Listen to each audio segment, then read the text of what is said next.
गोवर्धनो गिरिवरः यमुना नदीसा बृन्दावनं च मधुरा च पुरी पुराणी अद्यापि हन्त सुलभाः कृतिनां जनानां ஏதே भवच्चरणचार जुषः பிரதேசாः. கண்ணன் இந்த பூலோகத்தில் வாழ்ந்ததில் முதல் 10 ஆண்டுகள் விரஜபூமியில் தான் கழித்தார். அவருடைய திருவடியாலே மதுரை, பிருந்தாவனம், கோகுலம், கோவர்தனம், நந்தகிராமம், பர்சானா, காம்யவனம் என்று பல பகுதிகளை தீண்டி அங்கிருக்கும் ஜந்துக்களுக்கு, விலங்குகளுக்கு, மனிதர்களுக்கெல்லாம் தன்னுடைய அருளை பொழிந்தார். அந்த இடங்களில் கண்ணனை இன்று நம்மால் சேவிக்க முடியாவிட்டாலும் அந்த இடங்களை சேவிக்கும் பாக்கியத்தை இன்றும் நாம் பெற்றிருக்கிறோம். கோவர்தனம் இன்றும் இருக்கிறது. மதுரையோ பிருந்தாவனமோ இன்றும் அழியாமல் இருக்கின்றன. அங்கு மூலை முடுக்கு தோறும் கண்ணனுடைய சுவடுகளும் கண்ணன் அழகாக நிகழ்த்தின சேஷ்டிதங்களின் மீதமிருக்கும் பகுதிகளும் விக்கிரகங்களையும் இன்றும் நாம் தரிசித்து கொள்ள முடிகிறது. அதுவே நாம் செய்த பாக்கியம்தானே. எத்தனையோ பேர் பாரதத்தில் பிறக்கும் பாக்கியத்தையே பெறுவதில்லை. அதை பெற்றிருந்தாலும் அந்த கண்ணனுடைய அவதாரஸ்தலத்தை தரிசிக்கவோ, அவன் கால்பட நடந்த பிருந்தாவனத்தில் நடக்கவோ, அவன் தூக்கி பிடித்த கோவர்தனத்தை வலம் வரவோ நமக்கு பாக்கியம் இருக்குமான்னு தெரியாது. அதை செய்தவர்கள், அடைந்தவர்கள் உண்மையாகவே பகவானுடைய அனுகிரகத்தை பெற்றவர்கள் என்றுதான் சொல்ல வேண்டும். அப்படி பகவான் தன்னுடைய எளிமையாலே தான் இப்போது உலகத்தில் இல்லாவிட்டாலும் தன்னோடு தொடர்புபட்ட புண்ணிய க்ஷேத்திரங்கள், திருத்தலங்களை நமக்காக விட்டு போயிருக்கிறார். அப்படிப்பட்ட திருத்தலங்களுள் மிக முக்கியமான ஒன்றுதான் கோவர்தனம் என்று சொல்லப்படுகிற மலை. கோவர்தனம் என்றால் மாடுகளுடைய வளர்ச்சிக்கு காரணமான மலை என்று பொருள். கவாம் வர்தனம் யஸ்மின் தது கோவர்தனம் என்று சம்ஸ்கிருதத்திலே தெரிவிப்பார்கள். மாடுகளுடைய வளர்ச்சி, மாடுகள் மேய்வதற்கு புல்லு செடிகள் நிறைய வேண்டும். ஏதாவது வியாதிகள் மக்களுக்கோ மாடுகளுக்கோ ஏற்பட்டால் ரட்சிப்பதற்கு மூலிகைகள் வேண்டும். செடி கொடிகள் வளர வேண்டுமென்றால் மழை பொழிய வேண்டும். இது அனைத்துக்குமே காரணமாக இருந்தது கோவர்தன மலைதான். அதனால்தான் கண்ணன் இந்திரனுக்காக இடையர்கள் செய்ய இருந்த ஒரு யாகத்தை மாற்றி கோவர்தன மலைக்கு செய்ய வேண்டும் என்று தெரிவித்தார். வருடா வருடம் இடையர்கள் அனைவரும் சேர்ந்து இந்திரனுக்கு நன்றி செலுத்தும் விதமாக ஒரு அன்னக்கூட்ட உற்சவம், நிறைய சோறு சமைத்து இந்திரனுக்காக சமர்ப்பித்து கொண்டு வந்தார்கள்.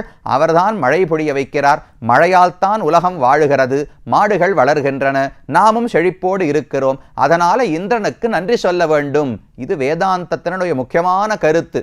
நாம் இங்கு இருப்பது நம்முடைய முயற்சியால் மட்டும் அல்ல, தெய்வங்களுடைய சகாயம், துணை, அனுகிரகம் இருந்தால்தான் இந்த உலகம் நன்றாக இயங்க முடியும் என்பது வேதங்கள் காட்டக்கூடிய ஒரு கண்ணோட்டம்.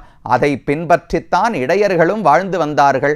இதை ஒருமுறை கண்ணன் பார்க்கிறார். பெரிய ஏற்பாடுகள் எல்லாம் நடக்கின்றன. உடனே நந்தகோபாலனிடத்தில் போய் என்ன செய்கிறீர்கள்னு கேட்டார். இது போல இந்திரனுக்கான யாகம், ஒரு பெரிய அன்னக்கூட்ட உற்சவம் நடத்த போகிறோம்னு சொன்னார்கள். இந்திரனுக்கு நமக்கும் என்ன தொடர்பு? அவருக்கு நாம் என்ன கொடுக்க வேண்டும்? நம்முடைய முயற்சி. கண்ணனே நாஸ்திகனை போல பேச ஆரம்பிச்சுட்டார். தெய்வம் எல்லாம் நமக்கு ஒன்றும் பண்ணல, நம்முடைய முயற்சியால் தான் நமக்கு முன்னேற்றம். அப்படியே சொல்ல போனாலும் இந்த கோவர்தன மலை இருக்கு பாருங்க, அதுதான் நமக்கு நிறைய உதவி செய்கிறதே தவிர எங்கோ கண்ணுக்கு தெரியாத இந்திரனை எல்லாம் எதற்கு இழுக்கிறீர்கள்? இந்திரனுக்கு வேண்டாம், கோவர்தனத்துக்கு இந்த வருடம் நாம் விருந்து படைப்போம் என்று கண்ணன் தெரிவித்தார். அங்கிருப்பவர்களுக்கு கண்ணனை மீறி எதிர்த்தெல்லாம் பேசி பழக்கம் கிடையாது. சரி, கண்ணன் சொன்னால் சரியாகத்தான் இருக்கும் என்று ஒப்புக்கொண்டார்கள். நிறைய சோரை சமைத்து வண்டிகளிலே ஏற்றி வைத்துக்கொண்டு கோவர்தன மலையினுடைய அடிவாரத்துக்கு போய் அங்கு வைத்து எல்லாரும் கோவர்தனத்துக்கு சமர்ப்பித்து கொண்டு ஆவலோடு காத்திருந்தார்கள். கோவர்தனம் சாப்பிடப் போகிறதுன்னு கண்ணன் சொன்னார். அப்படியா, மலை எப்படி சாப்பிடும்னு குழந்தைகளுக்கெல்லாம் ஆச்சரியம். அப்ப கண்ணன் சொன்னார், பெரியவர்கள் எல்லாம் சாப்பிடும்போது நாம பார்க்க கூடாது, எல்லாரும் தெர பிடிச்சுக்கணும். எப்படி மலை முழுக்க எப்படி தெர பிடிக்கிறதுன்னா, அவரவர்கள் கண்களை மூடிக்கொள்ளுங்கள்னு கண்ணன் சொன்னாராம். கண்ணுக்கு எல்லாரும் மூடிண்டு தெர போட்டுண்டாளாம். கண்ணன் உடனே, நானேதான் கோவர்தனம், அனைத்துக்குள்ளும் அந்தரியாமையாக நான் தான் இருக்கிறேன், நானே அனைத்தையும் உண்ணுகிறேன்னு சொல்லி அனைத்தையும் விழுங்கினார். அட்டு குவிசோத்து பருப்பதமும் தயிர் வாவியும் நெய் அலரும் பொட்டத்துத்து என்று மாறி புகை புணர்ந்த பெருமா கடல் வண்ணன் பொருத்தமலை. கண்ணன் மா கடல் வண்ணன், கருப்பு நிறத்தில் இருக்கிற கண்ணன் அட்டு குவிசோத்து பருப்பதம், பருப்பதம்னா பர்வதம்னு அர்த்தம். சோறு அன்னத்தை சமைத்து பர்வதமாட்டம் குவித்து வைத்திருந்தார்களாம். அதில் குளங்களை போல தயிர் குத்தி வச்சிருந்தாலாம், நதிகளை போல அப்படியே நெய் எல்லாம் வழிது கொண்டிருந்ததாம். அது அனைத்தையும் ஒரு க்ஷணத்திலே பொட்ட துத்துனா ஒரு க்ஷணத்துக்குள்ள மிச்சம் வைக்காமல் அனைத்தையும் கண்ணனே விழுங்கி விட்டார். எல்லாரும் கண்ணை திறந்து பாருங்கோ பாருங்கோ, கோவர்தனம் சாப்பிட்டு விட்டதுன்னு கண்ணன் சொன்னாராம். எல்லாருக்கும் ஆச்சரியம். நாங்களும் வருஷா வருஷம் இந்திரனுக்கு படையல் வச்சுட்டு இருக்கோம், அவர் ஒரு பருக்கு கூட எடுத்து சாப்பிட்டது கிடையாது. கோவர்தனம் தான் திருப்தியா நாங்க கொடுத்ததை ஏற்றுக்கொண்டது. அப்ப கண்ணன் சொன்னது சரியாகத்தான் போயிற்று என்று எல்லாருக்கும் ஆனந்தம். திரும்ப நந்தகாவுக்கு சென்றார்கள். ஆனால் இதை பார்த்து இந்திரனுக்கு கோபம். எனக்கு கொடுக்க வேண்டிய யாகத்தை, ஒரு ஹவிஸை, அதை எப்படி நீங்கள் வேறொருத்தருக்கு கொடுக்கலாம் என்று பெரிய மேக கூட்டத்தை அழைத்து 7 நாட்கள் கல் மாறி, தண்ணீராக மழை பெய்யலையா, கல்லு பெய்வதை போல பகவான் இந்திரன் பெய்ய வைத்தார். அப்ப குழந்தைகள் எல்லாம் ஓடி கண்ணனிடத்திலே சரணாகதி செய்தார்கள், நீதான் ரட்சித்து கொடுக்க வேண்டும் என்று. அப்ப இந்த கோவர்தன மலையை தூக்கி கண்ணன் பிடித்தாராம். கல்லெடுத்து கல்மாரி காத்தாய் என்று ஆழ்வாருடைய பாசுரம். ஏன்னா பெரிய மலையத்தானே கண்ணன் தூக்கினார். ஆனால் திருமங்கை ஆழ்வார் சொல்லும்போது கல்லெடுத்து கல்மாரி காத்தாய், ஒரு கல்லை தூக்கி பகவான் மழையிலிருந்து காப்பாத்தினான்னு சொன்னார். சாமி, கோவர்தனம் ஒரு சின்ன கல்லா, பெரிய மலை தானே, மலை குன்ற தூக்கின்னு சொல்லலாமே. என்னால் ஆழ்வாரை பொறுத்த வரைக்கும் கண்ணன் மறையை தூக்குறதுங்கிறது கல்லை தூக்குறது போலத்தான். அவருடைய சக்திக்கு அது ஒரு பொருட்டே கிடையாது. அதனால எளிமையாக தூக்கினார் என்பதை காட்டுவதற்காக கல்லெடுத்து என்று ஆழ்வார் பாடினாராம். அந்த கோவர்தனத்தை 7 நாட்கள் கோ சப்தஹாயனோ பாலகா கோ மகாத்ரி விதாரணம். மக்களுக்கெல்லாம் ஆச்சரியம். எல்லாரும் மலைக்கு கீழே சரண் புகுந்தார்கள். ஆனால் எப்படி 7 வயசு குழந்தையால இப்பேற்பட்ட மலையை எப்படி 7 நாட்களுக்கு தூக்கி பிடிக்க முடியும்? அதுவும் ஒரு கை அசங்கலையா, வேர்வை பெருகலையா, வெற்பையொன்னெடுத்து ஒர்க்கமின்னியே நிற்கும் அம்மான்னு ஆழ்வார் பாடுகிறார் நம்மாழ்வார். ஒரு கஷ்டம், உடம்புல உழு தளர்ச்சி கூட இருக்கவில்லை. கோவர்தனத்தை அப்படியே கவிழ்த்து பிடித்தாராம். செப்பாடுடைய திருமாலவன் தன் செந்தாமரை கைவிரல் 5 கப்பாக மடுத்து மணிநெடுந்தோள் காம்பாக கொடுத்து கவித்த மலை, எப்பாடும் பரந்திழி தெள்ளருவி இலங்குமணி முத்துவடம் பெறழ குப்பாயம் என நின்று காட்சி தரும் கோவர்தனம் என்னும் கொற்றக்குடையே. 10 பாசுரங்கள் பெரியாழ்வார் பாடினார். கோவர்தனம குடையாட்டம் பகவான் பிடிச்சாரோ இல்லையோ, தன்னுடைய 5 விரல்கள், செப்பாடுடைய விரல்களை இப்படி மடிச்சு வச்சுட்டாராம். கோவர்தன மலையை அப்படியே கவிழ்த்தி அந்த 5 விரல்களால பிடிச்சுட்டாராம். அவருடைய கை இருக்கே, அது காம்பு போல. ஒரு கொடை பிடிச்சோம்னா கொடையில முதல்ல ஒரு தடி இருக்கும், தடிக்கு மேல தானே கொடை இருக்கும். கொடையை போல கோவர்தனம் இருக்கு, தடியை போல கண்ணனுடைய கை வருகிறதாம். இப்படியே 7 நாட்களுக்கு பிடித்து கொண்டிருந்தார். அந்த மலையிலிருந்த அருவிகள் எல்லாம் கீழ் நோக்கி கொட்டுமொல்லியோ, நிமிர்ந்திருந்த மலையை அப்படியே திருப்பி பிடிச்சா என்ன ஆகும்? அங்கு இருக்கிறதெல்லாம் கீழ் விழ ஆரம்பிச்சது. மெய் நிறை கீழ் புக மா புரள சுனைவாய் நிறநீர் பிளிரிச் சொரிய இன ஆனிரபாடி அங்கே ஒடுங்க அப்பன் தீமழை காத்து குன்றம் எடுத்தானே என்று நம்மாழ்வார் பாடுகிறார். அங்க இருக்கிற விலங்குகள் எல்லாம் பயந்து போய் பொதான்னு கீழே விழருது. அங்க இருக்கிற நீர் எல்லாம், நதிகள் எல்லாம் அப்படியே கீழே கொட்டும் இல்லையோ. அந்த மலையை தூக்கி திருப்பி பிடிச்சோம்னா நதிகள் எல்லாம் கீழே கொட்டுமே. அது ஒவ்வொரு நதியும் ஒரு முத்து மாலை கீழே கொட்டுவது போல இருந்துதான். அப்ப கண்ணனுடைய திருமேனியில் அந்த தண்ணீர் எல்லாம் பட்டுதா. கண்ணன் என்னமோ முத்துக்களால் ஆக்கப்பட்ட ஒரு சட்டை, அந்த சட்டையை போட்டு கொண்டிருந்தது போல கண்ணனுடைய திருமேனி காட்சி கொடுத்ததாம். அப்படி கோவர்தன மலையை தூக்கி மக்கள் அனைவரையும் கண்ணன் ரட்சித்து கொடுத்தார். அந்த மலை தான் இப்போது நாம் தரிசிக்கும் கோவர்தன மலை. ஆனால் அவ்வளவு பெருசா இல்லையே. ஏன் சின்னதாக இருக்கிறது என்றால், புலஸ்தியர் என்று ஒரு ரிஷி, அவர் துரோணாச்சலம் என்கிற மலையை தரிசிப்பதற்காக போனார். அந்த துரோணாச்சலத்துக்கு பக்கத்தில் தான் இந்த கோவர்தன மலை இருந்துதான். இந்த கோவர்தனத்தை நான் காசிக்கு எடுத்துட்டு போட்டோமான்னு அவர் கேட்டார். ரொம்ப அழகா இருக்கு, நான் தபஸ் பண்றதுக்கு எனக்கு வேணும், கோவர்தன மலையை நான் தூக்கிட்டு போறேன்னு சொன்னார். சரின்னு துரோணாச்சல மலை ஒப்புக்கொண்டது. ஆனா கோவர்தனம் ஒரே ஒரு நிபந்தனை வச்சுதான், நடுவில் எங்கேயான என்னை கீழே வச்சுட்டோன்னா திரும்ப நகரமாட்டேன் என்று.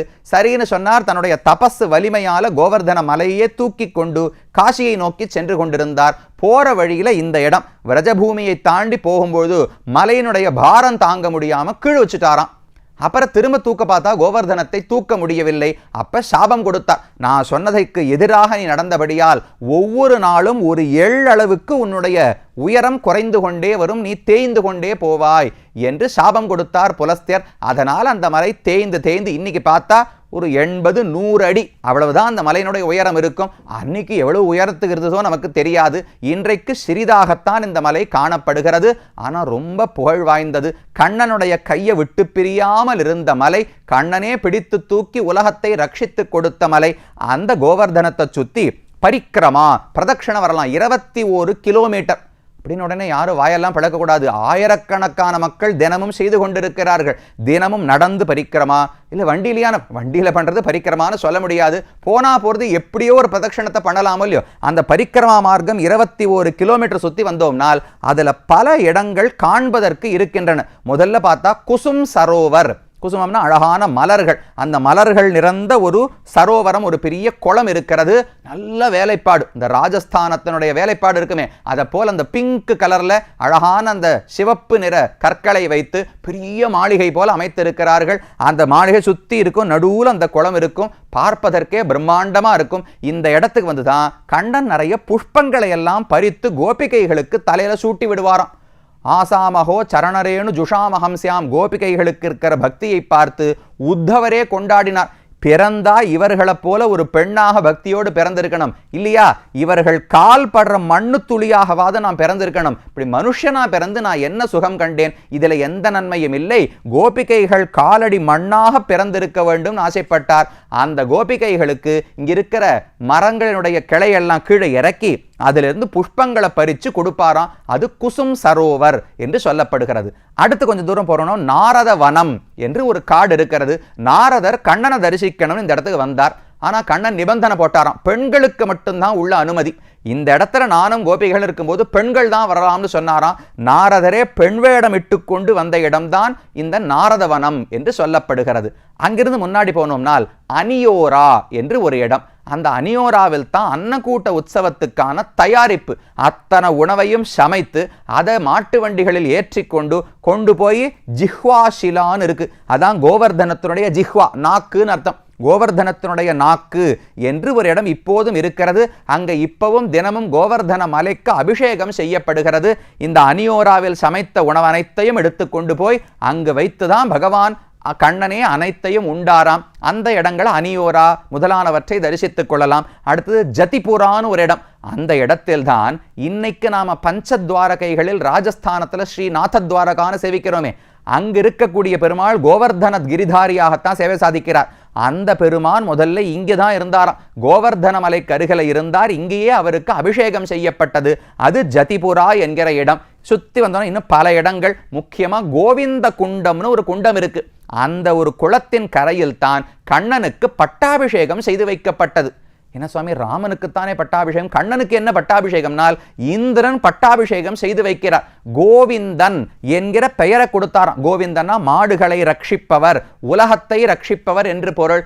கோவிந்த பட்டாபிஷேகம்னு தெரிவிப்பார்கள். சுகாச்சாரியர் பாகவதத்திலேயே பாடுகிறார். இந்திரனுடைய கர்வம் எல்லாம் பட்டு போன பிறகு வானத்திலிருந்து இறங்கி வந்து உயர்ந்த ஐராவதம் ஆகாசத்திலிருந்து கங்கையிலிருந்து தண்ணீர் எடுத்துன்னு வந்துதான் அந்த புனித தண்ணீரை கொண்டு கண்ணன் திருமுடியிலே சேர்த்து நீ இனி கோவிந்தன் என்று உலகத்தில் அழைக்கப்படுவாய், உனக்கு இதுவே உயர்ந்த பெயர். நாராயணன், விஷ்ணு, பத்மநாபன், முழுமுதற் கடவுள் அதெல்லாம் உயர்ந்த பெயரே கிடையாது. கோவிந்தன் என்பதுதான் கண்ணனுக்கு ரொம்ப உயர்ந்த பெயராம். ஆண்டாள் 3 தடவை பாடினான். கறவைகள் பென்ஷன் குறை ஒன்றுமில்லாத கோவிந்தா, இத்தை பறைகொள்வான் அன்னுகான் கோவிந்தா, குறை ஒன்றுமில்லாத கோவிந்தா என்று 3 முறை கோவிந்தா கோவிந்தான்னு பாடுகிறாள். கண்ணனுக்கு பிடித்த திருநாமம், இந்திரன் சூட்டி பட்டாபிஷேகம் செய்து வைத்த திருநாமம். அது அனைத்தும் நடந்தது கோவிந்த குண்டம் என்கிற இந்த இடத்தில்தான். இதெல்லாம் நாம கோவர்தன மலையை அதை சுத்தி தரிசித்துக் கொள்ள வேண்டிய தலங்கள். அப்ப மதுரை சேவித்தோம், கோகுலம் சேவித்தோம், பிருந்தாவனம் சேவித்தோம், அதற்கடுத்தது நந்தகாம் சேவித்தோம், இப்போது கோவர்தனம் சேவித்திருக்கிறோம். இன்னும் 100கணக்கான இடங்கள் உள்ளன. வந்தா 1 மாசமாகும் இந்த தலங்களை எல்லாம் தரிசித்து முடிப்பதற்கு என்று வாய்க்கிறதோ. 2 நாளோ 4 நாளோ 10 நாட்களோ கண்ணனுடைய அனுகிரகத்தாலே வந்து நீங்களும் இருந்து தரிசிக்கும் பாக்கியத்தை பெற வேண்டும், அடியேனும் பெற வேண்டும் என்று பிரார்த்தித்துக் கொண்டு கிருஷ்ண ஜன்மபூமியிலிருந்தும் இந்த விரஜபூமியிலிருந்தும் விடை பெற்று கொண்டு கண்ணனே நிர்மாணித்த துவாரகை என்கிற பட்டணம், கண்ணன் வளர்ந்து துவாரகாதீசனாக அருள் புரிந்த இடம், அந்த இடத்தை நோக்கி செல்லுவோம்.